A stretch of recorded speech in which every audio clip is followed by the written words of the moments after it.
హైదరాబాదుని ఎంఐఎంకు అప్పజెప్పాలని మీరు చేసేటువంటి కుట్రని మేము అన్ని రకాలుగా వ్యతిరేకిస్తాం. న్యాయస్థానాల ద్వారా దాన్ని అడ్డుకుంటామని చెప్పి తెలియజేస్తా ఉన్నాం. కాబట్టి కోర్టు కేసులన్నీ క్లియర్ అయ్యి అన్ని కార్పొరేషన్లలో డివిజన్ ఈక్వల్ అయిన తర్వాత ఎన్నికలు 26లో వస్తాయా 27లో వస్తాయా చూసి ఆ రోజున్న పరిస్థితులను బట్టి ఎవరితో కలవాలి ఎవరితో కలుస్తారు అనేది కాలం నిర్ణయిస్తుంది తప్ప యాజ్ ఆఫ్ నౌ మేము ఎన్డీఏనో ఇంకొక రకంగానో అనుకోలేదు.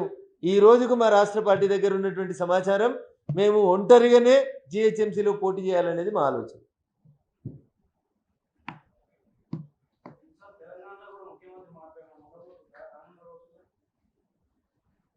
It is purely Congress party అంతర్గత వ్యవహారం. కాంగ్రెస్కున్న సంస్కృతి చూస్తే 6 నెలలకి ఏడాదికి 2 నెలలకి ముఖ్యమంత్రుల్ని మార్చుకునే సంస్కృతి కాంగ్రెస్కు ఉంది. మారిందేమో అని అనుకున్నాం ఈ మధ్యలో. కానీ ఇన్నియాల జరిగిన కర్ణాటక ఇష్యూని చూసిన తర్వాత కాంగ్రెస్ మారలేదు, ముఖ్యమంత్రుల్ని మార్చే విధానం కూడా మారలేదు అని అనిపిస్తుంది. But I don't want to speak anything more than this because it is an internal matter of Congress party. Telangana రాష్ట్ర అవతరణ దినోత్సవాన్ని సందర్భాన్ని పురస్కరించుకొని భారతీయ జనతా పార్టీ ఆధ్వర్యంలో నిన్న ఢిల్లీలో జరిగినటువంటి తెలంగాణ ఆవిర్భావ దినోత్సవ వేడుకల్లో గౌరవనీయులు మా పార్టీ జాతీయ అధ్యక్షులు నితిన్ నబీన్ గారు కాకినాడ తీర్మానం దగ్గర నుంచి మొదలుకుంటే ఒక ఓటు 2 రాష్ట్రాలని కాకినాడలో భారతీయ జనతా పార్టీ తీర్మానం చేసిన దగ్గర నుంచి మొదలుకుంటే జై తెలంగాణ అన్నందుకు జైలు వేసిన దాశరథి గారు మాట్లాడినటువంటి నా తెలంగాణ కోటి రతనాల వీణ వరకు ప్రతి అంశాన్ని స్పృశించి స్పష్టంగా భారతీయ జనతా పార్టీ తెలంగాణ రాష్ట్రం పట్ల ఉన్నటువంటి కమిట్మెంట్ మీద నిజాయితీగా మేము ఏం చేసినామో చాలా స్పష్టంగా చెప్పింది.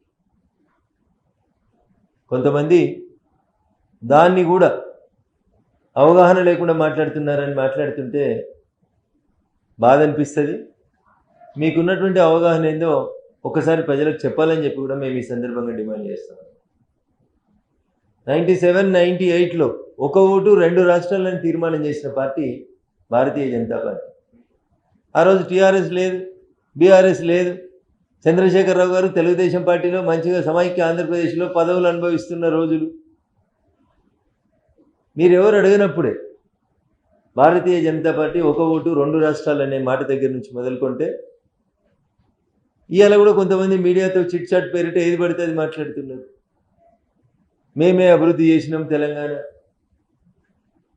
సార్ మేము చెప్తా ఉన్నాం స్పష్టంగా ఏ పార్టీ అధికారంలో ఉంది, టీఆర్ఎస్ ఉందా కాంగ్రెస్ ఉందా అని విభేదాలు లేకుండా టీమిండియా కెప్టెన్గా అన్ని రాష్ట్రాలని సమదృష్టితో చూసినటువంటి వ్యక్తి ఈ దేశ ప్రధాని గౌరవనీయులు నరేంద్ర మోడీ గారు. దేశం బాగుండాలంటే అన్ని రాష్ట్రాలు సమానంగా అభివృద్ధి చెందాలని ఆశించి అందరూ ముఖ్యమంత్రుల్ని ఇర్రెస్పెక్టివ్ ఆఫ్ పార్టీస్ కలుపుకొని ఈ దేశ అభివృద్ధి కోసం పనిచేస్తున్నటువంటి నాయకులు నరేంద్ర మోడీ గారు. ఒక నాయకుడు అంటాడు చిట్ చాట్లో కాంగ్రెస్ బీజేపీ ఒకటే. ఇంతకంటే దరిద్రం ఇంకేమన్నా ఉందా? కాంగ్రెస్ తూర్పు అయితే భారతీయ జనతా పార్టీ పడమర, మేము ఉత్తరం అయితే వాళ్ళు దక్షిణం. ఆ సేతు హిమాచలం అన్ని రాష్ట్రాల్లో భారతీయ జనతా పార్టీ కొట్లాడుతుంది. కాంగ్రెస్ ముక్త భారత్ అనేటువంటి నినాదంతో కొట్లాడుతూ ఉన్నాం. అది తెలంగాణ అయినా, కర్ణాటక అయినా, కేరళ అయినా, రేపు హర్యానా అయినా, హిమాచల్ ప్రదేశ్ అయినా, ఇంకోటి అయినా ఏ రాష్ట్రమైనా ఫర్ దట్ మ్యాటర్ మేము కొట్లాడేది కాంగ్రెస్ పార్టీ యొక్క అవినీతికి, కాంగ్రెస్ పార్టీ యొక్క డైనాసిటీకి, కాంగ్రెస్ పార్టీ యొక్క చేతగానితనానికి వ్యతిరేకంగా మేము కొట్లాడుతూ వస్తూ ఉంటే ఒక చిన్న సంఘటనని ఉదాహరణగా చూపిస్తూ తెలంగాణ రాష్ట్రంలో కాంగ్రెస్ బీజేపీ ఒకటి. కాంగ్రెస్ పార్టీ చేసిన తప్పులకి కాంగ్రెస్ పార్టీ శిక్ష అనుభవిస్తుంది. ప్రజాక్షేత్రంలో వాళ్ళు పని చేయబడతారు. మేము ఏ రోజు కూడా తప్పు చేసినటువంటి వ్యక్తుల్ని క్షమించలేదు. ఏ పార్టీకి సంబంధించిన వాళ్ళైనా ఆఖరికి సొంత పార్టీ వాళ్ళ మీద కూడా చర్యలు తీసుకుంది భారతీయ జనతా పార్టీ. కానీ ఉబుసుపోక ఏం మాట్లాడాలో అర్థం కాక వాళ్ళ కష్టం వచ్చినప్పుడల్లా తెలంగాణ సమాజంలో తెలంగాణ సెంటిమెంట్ని ప్రజలు గుర్తిస్తలేరు అనుకున్న ప్రతి సందర్భంలో జై తెలంగాణ నినాదంతో ప్రతిపక్షాలని ఇతర పార్టీల్ని విమర్శించడం అనేది ఒక ఫ్యాషన్గా పెట్టుకున్నటువంటి పార్టీ బీఆర్ఎస్ పార్టీ నాయకులు. 10 ఏళ్ల పాలన తర్వాత, 10 సంవత్సరాల మీ పాలన తర్వాత ప్రజలు మిమ్మల్ని వద్దనుకున్నారు. మీరు వాళ్ళు ఏం చెప్తున్నారు? తెలంగాణ భూమిపుత్రులు. ఎవరు తెలంగాణ భూమిపుత్రులు?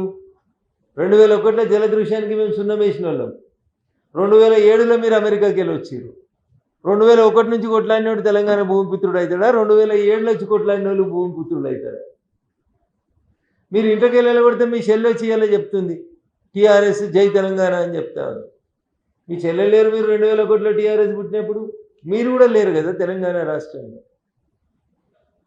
ఏ ఒక్క పార్టీ వల్ల తెలంగాణ రాలేదు, అది ఒప్పుకోండి. మీ వల్ల రాలేదు తెలంగాణ అనేది ఒప్పుకోండి. కాంగ్రెస్ బిల్లు పెట్టింది, భారతీయ జనతా పార్టీ బేషరతుగా మద్దతు ఇచ్చింది. దానికి 2 ఎంపీలు ఉన్న టీఆర్ఎస్ కొట్లాడితేనే వచ్చింది. మా నాయననే ఓజీ, మా నాయననే పీజీ, మీ నాయననే కేజీఎఫ్, అన్నీ మీరే కదా. మీరు ఓజీలు పీజీలు అనుకుంటలేరు, మీరు కేజీఎఫ్ అనుకుంటున్నారు ప్రజలు. అందుకనే మిమ్మల్ని ఇంట్లో కూర్చోబెట్టి ఆ బంగారు గనులన్నట్టు మీరు దోసుకొని పోతున్నారని ప్రజలకు కోపం వచ్చినప్పుడే మిమ్మల్ని పాలనకి దూరంగా పెట్టింది. తెలంగాణ రాష్ట్రంలో ఎప్పుడు ఎన్నికలు వచ్చినా కాంగ్రెస్ పార్టీకి, రేవంత్ రెడ్డి గారి నాయకత్వానికి అవే చివరి ఎన్నికలు. మళ్ళా కాంగ్రెస్ పార్టీకి జనం పొరపాటున కూడా ఓటేయరు. It is a fact. అది కాంగ్రెస్ వాళ్ళు ఒప్పుకుంటున్నారు, కాంగ్రెస్ మంత్రులు ఒప్పుకుంటున్నారు. ఎవరిని పిలిచి అడిగినా, సాటుకు పిలిచి అడిగితే, మైకు లేకుండా అడిగితే ఇదే ఆఖరి మాకు 10 ఏళ్ళు ప్రతిపక్షంలో ఉన్నాం, ఇప్పుడు ఈ 5 ఏళ్ళు ఏమైనా సుధరాయించుకుంటే మళ్ళీ 10 ఏళ్ళు ప్రతిపక్షంలో ఉండాలని మెంటల్గా ప్రిపేర్ అవుతుండ్రు కాంగ్రెస్ నాయకులు.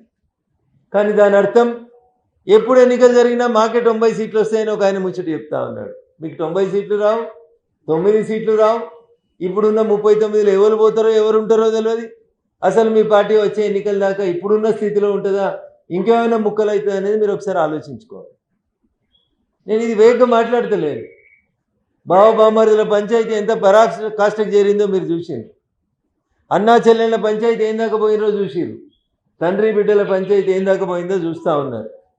కాబట్టి మీ సొంత పార్టీని మీరు కాపాడుకోలేక, చరిత్ర కలిగినటువంటి భారతీయ జనతా పార్టీని, సిద్ధాంతం కలిగినటువంటి భారతీయ జనతా పార్టీని ఏదో ఊపుసుపోక మీరు విలువగానే అందరు మీడియా మిత్రులు వస్తారు కాబట్టి ఏది పడితే అది మాట్లాడేసి గంటలు చిట్ చాట్ల పేరిట ఎవరిని పడితే వాళ్ళని ఎటు పడితే అటు మాట్లాడుతామంటే ఇది సమంజసం కాదనేది తెలంగాణ రాష్ట్ర సమితి నాయకులు ఆలోచించుకోవాలి.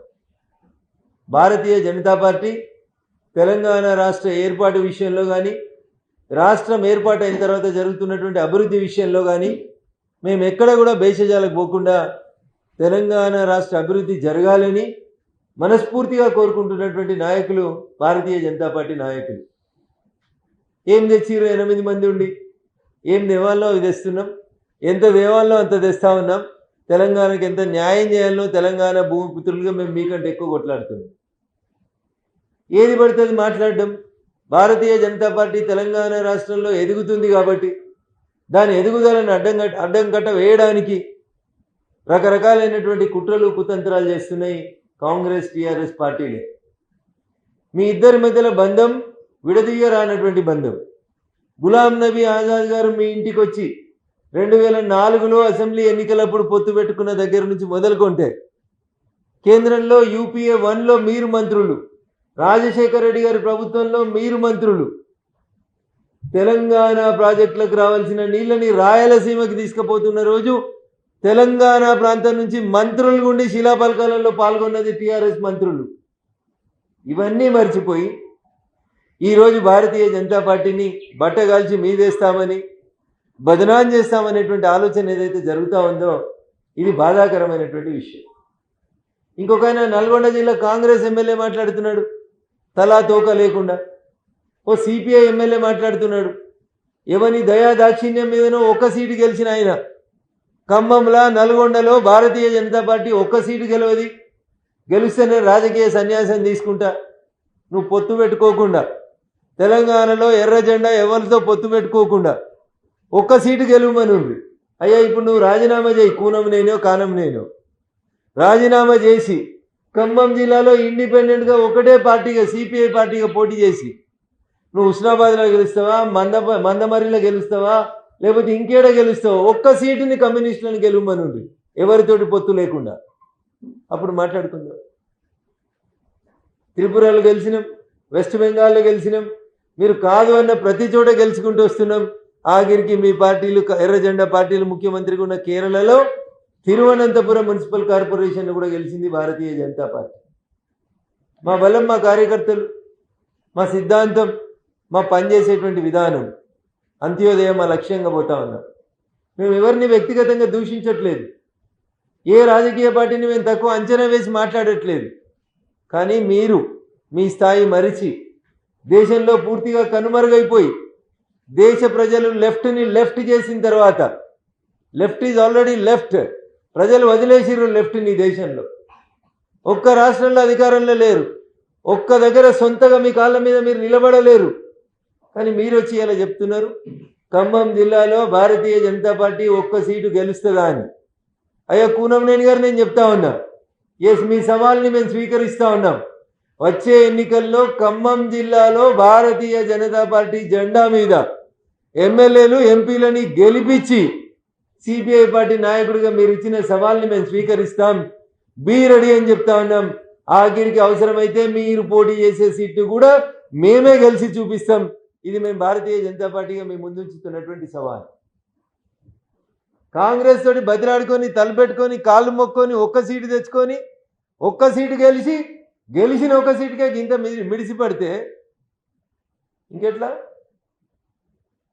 ఊళ్ళలో సామెత చెప్తారు, ఏంది అంతంత మిడిసి పడుతున్నావు, అంతంత ఎగిరి పడుతున్నావు ఏందంటే, చెప్పిందంట ఆ గింజ, నేనే నల్లగున్నా, నాకంటే నల్లగా ఎవడు ఉంటాడో అన్నట్టుంది ఇలా పరిస్థితి, కమ్యూనిస్టుల పరిస్థితి. ఎన్నికలు చాలా దూరం ఉన్నాయి. ఒక ఆయన ఇప్పుడే పాదయాత్ర చేస్తా అంటున్నాడు, వెల్కమ్ ఇట్. పాదాల మీద పక్క రాష్ట్రం చెల్లె చేసినట్టు మీరు కూడా చేయండి పాదాల మీద యాత్ర, మాకేం అభ్యంతరం లేదు. ప్రజలు మీ కోట్లేస్తే మీరు అధికారంలోకి వస్తారు.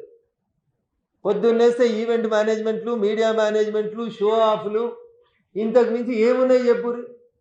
జిహెచ్ఎంసీకి ఎన్నికలు వస్తే ఆంధ్రోళ్ళ కాళ్ళల్లో ముళ్ళు గుచ్చుకుంటే పంటితో తీస్తామని చెప్తారు మీరు. ఇలా ఆంధ్రోడు ఎవడో అంటారు. ఎన్నిసార్లు మాట మారలే మీ బీఆర్ఎస్ పార్టీ, ఎన్నిసార్లు మీరు నోటికి వచ్చినట్టు మాట్లాడలేదు. ఒకసారి దయచేసి ఆలోచించాలి.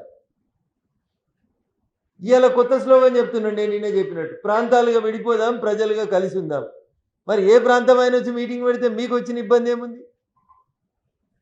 ఎవరు ఎక్కడైనా పార్టీ పెట్టుకోవచ్చు, ఎవరు ఎక్కడైనా పోటీ చేయవచ్చు, ఎవరు ఎక్కడైనా చేయొచ్చు. మీరు పోయి చెల్లని చెక్కులు పంజాబ్లు ఇచ్చిరాలే? మీరు పోయి చెల్లని చెక్కులు పంజాబ్లు ఇచ్చిరాలేదా? టీఆర్ఎస్ బాగలేదు, తెలంగాణ రాష్ట్ర సమితి కాదు, భారత రాష్ట్ర సమితి, దేశమంతా పోటీ చేస్తాం, నేను నా దోస్తు అసదుద్దీన్ ఓవైసీ 2 హెలికాప్టర్లు తీసుకొని ఆయనో పక్కకెళ్ళి ఈయనో పక్కకెళ్ళి తిరుగుతా అని చెప్పలేదా?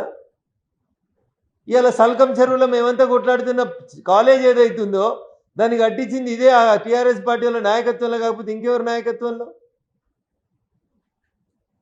గురువింద గింజ తన నలిపారు కదన్నట్టు ఒకటే పనిగా వెస్ట్ బెంగాల్లో గెలిచిన తర్వాత తెలంగాణలో ఏ చౌరస్తాలో నలుగురు కూర్చున్నా ప్రజల నుంచి వస్తుంది ఒకటే ఒక మాట, అరే అంత పెద్ద వెస్ట్ బెంగాల్ని, అంత ఎక్కువ శాతం మైనార్టీలు ఓట్లు ఎక్కువ ఉన్నాయని చెప్పుకున్న వెస్ట్ బెంగాల్ రాష్ట్రంలోనే భారతీయ జనతా పార్టీ గెలవగలిగింది అంటే తెలంగాణలో బీజేపీ గెలుపుని ఎవరు ఆపలేరు. ఇది రఘునందన్ రావు చెప్తున్న మాట కాదు. ఏ ఊరికి, ఏ చౌరస్తాకి, ఏ పంచాయతీ కాడికి పోయి నలుగురు కూర్చున్న కాడ మీరు అభిప్రాయం అడిగినా పశ్చిమ బెంగాలే అయిపోయింది, ఇక తెలంగాణ ఎంత అని చెప్తా ఉన్నారు. ఈ పరిస్థితులలో తెలంగాణ ప్రజలు టీఆర్ఎస్ వద్దని మార్పు కోసం కాంగ్రెస్కి అవకాశం ఇస్తే పేనం మీదకి వెళ్ళి పోయిలా పడ్డట్టు భావిస్తూ ఉన్నారు. కాబట్టి భారతీయ జనతా పార్టీ నాయకత్వం, భారతీయ జనతా పార్టీ కార్యకర్తలు తెలంగాణలో కూడా భారతీయ జనతా పార్టీని అధికారంలోకి తీసుకురావడానికి కృషి చేస్తున్నారు. కాబట్టే టీఆర్ఎస్ అంటది కాంగ్రెస్ బీజేపీ ఒకటి అంటది, కాంగ్రెస్ అంటది బీజేపీ బీఆర్ఎస్ ఒకటి అంటది. అరే వారి మేము ఎవరితోటి ఒకటి కాదు. కాశ్మీర్ నుంచి కన్యాకుమారి దాకా కాంగ్రెస్ వాళ్ళకి, టీఆర్ఎస్ వాళ్ళకి, కమ్యూనిస్ట్ వాళ్ళకి కూడా చెప్తా ఉన్నాం మేము. కాశ్మీర్ నుంచి కన్యాకుమారి దాకా ప్రతి బూత్ని ఒంటరిగా గెలిచేందుకు ప్రయత్నం చేస్తాం. మా శక్తి సరిపోదు అనుకున్న చోట అవసరం అనుకున్న చోట పొత్తులు పెట్టుకొని కాంగ్రెస్ ముక్త భారత్ కోసం పనిచేస్తాం. కాంగ్రెస్ ఈ దేశానికి ప్రమాదకారి అని చెప్తాం. అంతేగాని we never compromise with Congress. ఇది దయచేసి కేటీఆర్ గారు అర్థం చేసుకోవాలి. అంతేగాని ఏది పడితే అది మాట్లాడి ఎట్లా పడితే అట్లా విమర్శించి భారతీయ జనతా పార్టీ ఎదుగుదలను అడ్డుకుంటామనుకుంటే ఇవన్నీ పిచ్చి భ్రమలు, ఇవన్నీ జరగని పనులు. 100% తెలంగాణ సమాజం 10 ఏళ్ల టీఆర్ఎస్ పాలన, 2.5 సంవత్సరాల కాంగ్రెస్ పాలన చూసిన తరువాత భారతీయ జనతా పార్టీకి ఓటేయాలనేటువంటి కృత నిశ్చయంతో ప్రజలు ఉన్నారనేది మాకున్నటువంటి సంపూర్ణమైనటువంటి విశ్వాసం. ఆ దిశగానే మా అడుగులు పడతా ఉన్నాయి. నేషనల్ హైవేలు డబుల్ అయినా, సికింద్రాబాద్ రైల్వే స్టేషన్కి 1000 కోట్లు ఇచ్చిన, చెర్లపల్లి టెర్మినల్ కట్టిన, వరంగల్కి ఎయిర్పోర్ట్ ఇచ్చిన, బీబీ నగర్కి ఎయిమ్స్ ఇచ్చిన, రామగుండం ఫెర్టిలైజర్ కంపెనీని పునరుద్ధరింపజేసిన, జాతీయ రహదారులు 2500 కిలోమీటర్ల నుంచి 5000 కిలోమీటర్లు చేసిన, 40 అమృత్ రైల్వే స్టేషన్లు ఇచ్చిన, వందే భారత్ ట్రైన్లు ఇచ్చిన, హార్టికల్చర్ యూనివర్సిటీ ఇచ్చిన, ట్రైబల్ యూనివర్సిటీ ఇచ్చిన, మేము అధికారంలో లేకున్నా అన్ని రాష్ట్రాలు మాకు సమానమైన ఇచ్చినందు తప్ప మీలాగా మా నాయన గజ్వేల్కి ముఖ్యమంత్రి అయితే పైసలు గజ్వేల్కి, ఇప్పుడు ఆయన కొడంగల్కు ముఖ్యమంత్రి అయినట్టు కొడంగల్కు పైసలు తీసుకుపోవడు, ఇట్లా చేయలేదు మేము. కేటీఆర్ గారు ఇంకో మాట అన్నారు, ప్రధానమంత్రి అన్ని ప్రాజెక్టులని గుజరాత్ తీసుకుపోతున్నాడు, ఆయన ఒక గుజరాత్కే ప్రధానమంత్రి అని అడిగిండు. ఇది మీ టీఆర్ఎస్ నైజం, మీ బీఆర్ఎస్ నైజం, మీ ఆలోచన. మీ హయాంలో పైసలు గజ్వేల్, సిద్దిపేట, సిరిసిల్లకే వచ్చినాయి, అందుకనే దుబ్బాకల మిమ్మల్ని ప్రజలు ఓడగొట్టినారు. మీరు అన్నారు గుజరాత్కి ఎక్కువ పైసలు పోయినాయని. మొన్ననే ప్రధానమంత్రి గారు లాస్ట్ మంత్ వచ్చినప్పుడు తెలంగాణ రాష్ట్ర ముఖ్యమంత్రి ఇదే మాట మాట్లాడితే ప్రధానమంత్రి గారు చెప్పిన మాట ప్రపంచం అంతా విన్నది. ఒకవేళ గుజరాత్కి ఇచ్చినన్ని పైసలు తెలంగాణకి ఇచ్చుడు మీకు సరిపోతాయి అనుకుంటే మీ ఆశలు మీ కోరికలు నెరవేరాయి. గుజరాత్కి ఇచ్చిన దానికంటే డబుల్ పైసలు తెలంగాణకి ఇచ్చినామని చెప్పింది. ఈ మాటలు విన్న తర్వాత కూడా ఈరోజు మళ్ళీ కేటీఆర్ గారు అంటారు ప్రధానమంత్రి గారు అన్నీ గుజరాత్కే తీసుకుపోతా ఉన్నాడు, తెలంగాణకు అన్యాయం చేస్తాడు అంటాడు. అంటే విని అర్థమై అర్థం కానట్టు నటిస్తున్నారా? బదనాం చేయడానికి మాట్లాడుతూ ఉన్నారా? పొలిటికల్ సెటైరిటికల్గా ప్రధానమంత్రి మాట్లాడిండ్రు. ఏమని? మీ ఆకాంక్ష నెరవేరాలంటే రేవంత్ రెడ్డి గారు మీరున్న జాగలోంచి అది నెరవేరదు, మాతో కలిసి నడవండి, ఇది రాజకీయాలకు అతీతంగా నేను మీకు చెప్తున్నటువంటి మాట అని చెప్పారు. దానికి ఇలా కేటీఆర్ గారు అంటారు ప్రధానమంత్రి ముఖ్యమంత్రిని కలిసి నడవమన్నాడు కాబట్టి కాంగ్రెస్ బీజేపీ రెండు తెలంగాణలో ఒకటే అని చెప్తారు. సెటైర్కి మాటకి వాస్తవానికి మధ్యలో తేడా అర్థం కాలేదని అనుకుంటలేను కేటీఆర్ గారు.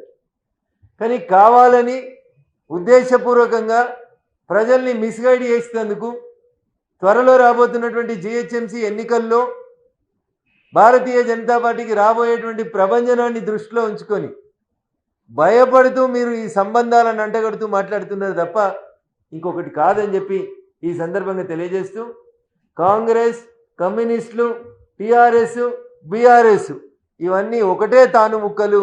ఈ తాను ముక్కలన్నీ ఒకవైపు, భారతీయ జనతా పార్టీ ఒకవైపు ఉన్నా తెలంగాణ రాష్ట్రంలో వచ్చే ఎన్నికల్లో అధికారంలోకి వచ్చేది భారతీయ జనతా పార్టీ. కాబట్టి నితిన్ నవీన్ గారిని విమర్శించో, మోడీ గారిని ద్వేషించో మీరు రాజకీయాలు చేయాలనుకుంటే అది మీ నీచ సంస్కృతికి, మీ విఘ్నతకే వదిలేస్తూ సెలవు తీసుకుంటాం. జిహెచ్ఎంసీ ఎన్నికల నాటికి ఎన్డీఏ సిద్ధమవుతుంది తెలంగాణ. జిహెచ్ఎంసీ జనసేన వచ్చేస్తుంది, తర్వాత టీడీపీ కూడా వస్తుంది. సో ఈ ఊహాగానాలతోటే టీఆర్ఎస్ కాంగ్రెస్కి కింద కాళ్ళ కింద భూమి కదులుతున్నట్టు మాట్లాడుతూ ఉన్నారు. జిహెచ్ఎంసీకి సంబంధించి రాష్ట్ర ప్రభుత్వం చేసినటువంటి డివిజన్ ఆఫ్ కార్పొరేటర్స్ ఏవైతే ఉన్నాయో దాని మీద అనేక మంది ఇప్పటికే రాష్ట్ర సర్వోన్నత న్యాయస్థానాల ముందు దరఖాస్తు పెట్టున్నారు. భారతీయ జనతా పార్టీగా మేము కూడా నిర్ణయం తీసుకున్నాం. ఇప్పుడు జరిగినటువంటి కార్పొరేటర్ల డివిజన్ తప్పు జరిగిందని భారతీయ జనతా పార్టీగా మేము సంపూర్ణంగా నమ్ముతున్నాం. ఒక డివిజన్లో 5,000 ఓట్లు, ఒక డివిజన్లో 75,000 ఓట్లు ఉన్నటువంటి ప్రస్తుత పరిస్థితులలో కోర్టులు ఖచ్చితంగా ఇన్వాల్వ్ అవుతాయి, జోక్యం చేసుకుంటాయి. జిహెచ్ఎంసీ డివిజన్ మీద కోర్టుల జోక్యం తర్వాతనే ఎన్నికలు జరుగుతాయని మేము అనుకుంటున్నాం. అయినా మీరు అడిగిండ్రు కాబట్టి చెప్తా ఉన్నాం. ప్రస్తుతం ఉన్నటువంటి మల్కాజిగిరి కార్పొరేషన్ అని ఏదైతే మీరు ఏర్పాటు చేసిండ్రో, సైబరాబాద్ కార్పొరేషన్ అని ఏదైతే మీరు ఏర్పాటు చేసిండ్రో, ఈ రెండు కార్పొరేషన్లలో ప్రస్తుతం మీరు చేసినటువంటి 75 కార్పొరేటర్ స్థానాలని 100 స్థానాలకు పెంచాలని భారతీయ జనతా పార్టీగా మేము డిమాండ్ చేస్తూ ఉన్నాం. ఒక దగ్గర 5,000 ఒక దగ్గర 75,000 అనేటువంటి డిస్క్రిమినేషన్ తీసేసి అన్ని కార్పొరేటర్లకి సమానంగా ఓట్లు వచ్చేటువంటి రీతి లోపల పునర్విభజన చేయాలని డిమాండ్ చేస్తూ ఉన్నాం. సైబరాబాద్ మల్కాజిగిరి 2 కార్పొరేషన్లలో సీట్లని 100కు పెంచకుండా, ఇప్పుడున్నటువంటి 75 స్థానాలని 100కు పెంచకుండా, డీలిమిటేషన్ సవరణ చేయకుండా